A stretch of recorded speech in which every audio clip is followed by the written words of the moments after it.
বেগম ঢাকা থেকে বলছি।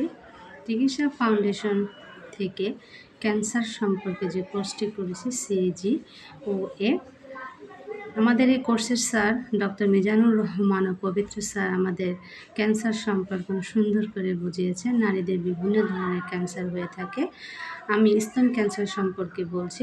স্তন ক্যান্সার হল স্তনের কোষে অস্বাভাবিক ও অনিয়ন্ত্রিত কোষ বৃদ্ধি থেকে যে টিউমার বা গাঁট তৈরি হয় তা শরীরের অন্যান্য অংশে ছড়িয়ে পড়তে পারে, তাকে স্তন ক্যান্সার বলে।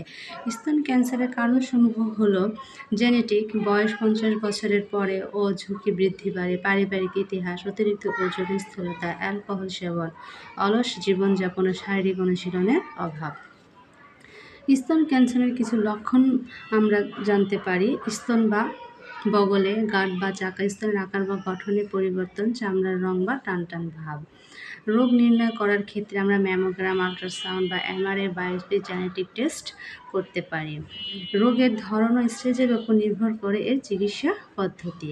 Chemotherapy, radiotherapy, hormone therapy. স্তন ক্যান্সারের প্রতিরোধের উপায় হলো নিয়মিত স্তন পরীক্ষা করা, বয়স 40-এর পরে ম্যামোগ্রাম করা, অ্যালকোহল ত্যাগ ও ধূমপান বন্ধ।